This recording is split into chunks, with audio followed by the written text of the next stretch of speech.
C'est parti pour La boutique d'Anatole le Campagnol. Un livre de Guylaine Biondi et Lucie Fleming, paru chez Ozu.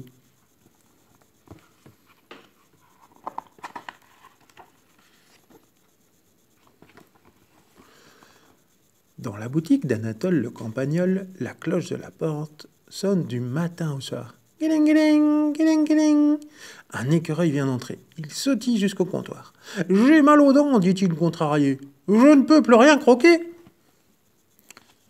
« Pas de problème, répond Anatole, j'ai ce qu'il te faut. » Il ouvre un tiroir et en sort un casse-noisette. « Oh, chic !» s'écrie l'écureuil, et il repart aussi sec manger ses noix et ses noisettes. Guiling, guiling, guiling, guiling. En 2 coups d'aile, une pie se pose sur la caisse. « Je vole tout ce qui brille, mais en quelques mois, mon butin devient terne.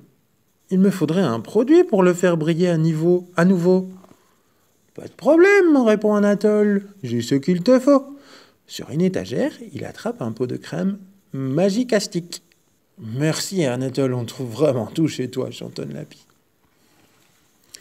Guiling, guiling, guiling, guiling. Un hérisson entre en boitillant. « Oh, je suis tombé avec ma trottinette et il me faudrait des pansements. »« Oh là là !»« Pas de problème, répond Anatole, j'ai ce qu'il te faut. » Il prend une boîte de pansements dans un placard et le hérisson en colle aussitôt un sur son bobo. Guiling, guiling, guiling, guiling. Cette fois, c'est Léonard le renard. Anatole n'est pas rassuré, mais il essaie de ne pas le montrer. « Je m'ennuie et je cherche un ami, dit Léonard. »« Pas de problème, répond Anatole, par habitude. » Mais, à vrai dire, il n'a pas ce genre d'article en magasin. Et il est bien embêté, car sa boutique est réputée dans les bois et les prés. Jamais un client n'est ressorti les mains vides de sa boutique. Alors Anatole a une idée. « Oh, je n'ai pas d'amis en réserve, mais je vous promets d'en trouver un avant la fin de la journée. »« Très bien, répond Léonard, je vais attendre. » Guiling, guiling, guiling, guiling. Une poule entre et s'étonne de voir le renard.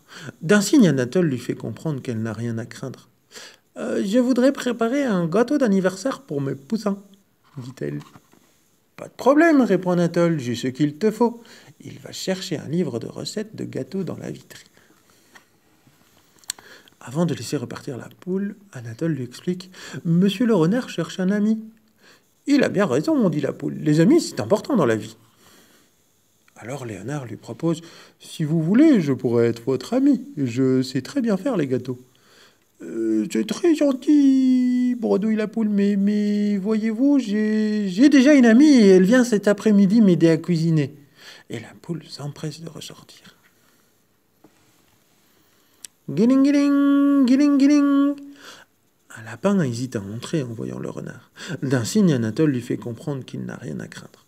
« Je prépare mon potager et je n'ai rien à semer, dit le lapin. »« Pas de problème, répond Anatole, j'ai ce qu'il te faut. » Il cherche dans une grosse boîte et en sort 3 paquets.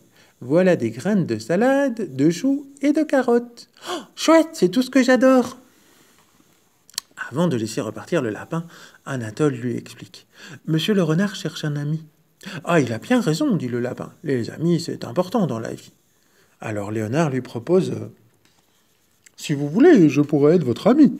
Je vous aiderai à faire le potager. »« C'est très gentil, bredouille le lapin. Mais voyez-vous, j'ai déjà un ami et il vient cet après-midi m'aider à jardiner. » Le lapin s'empresse de ressortir. Les clients se succèdent tout l'après-midi. Mais aucun d'eux n'accepte le renard comme ami. C'est l'heure de fermer la boutique. Anatole est contrarié. Pour la première fois, un client va repartir les mains vides. Léonard lui propose « Si vous devenez mon ami, on continuera à dire « On trouve tout chez Anatole le Campagnol. » Anatole hésite. On n'a jamais vu un campagnol ami avec un renard. C'est peut-être une ruse. Mais il chasse aussitôt cette idée. S'il avait voulu me croquer, il l'aurait déjà fait. Alors il tend la pote à Léonard. « Top là, je veux bien être ton ami. » Et les voilà partis vers la maison d'Anatole. En chemin, ils aperçoivent le lapin dans son potager. Il transpire à grosses gouttes. « Eh bien, lance Anatole. Ton ami n'est pas venu t'aider?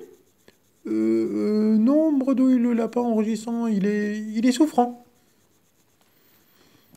Un peu plus loin, il sent une odeur de brûlé. Ça vient de chez la poule. Eh bien, lance Anatole, ton ami a raté le gâteau. Non, bredouille la poule en rougissant, elle n'est pas venue finalement. Anatole se tourne vers Léonard et dit avec malice: les pauvres, ils n'ont pas de chance avec leurs amis. Ils auraient mieux fait de choisir celui qui était dans ma boutique. Les deux amis éclatent de rire. Dépêchons-nous de rentrer, suggère le campagnol en pressant le pas. Nous allons préparer un bon dîner et passer une bonne soirée. Mais Léonard s'arrête et propose: si on invitait le lapin et la poule? Après cette mauvaise journée, acquiesce Anatole avec un petit sourire. Ce repas les réconfortera sûrement.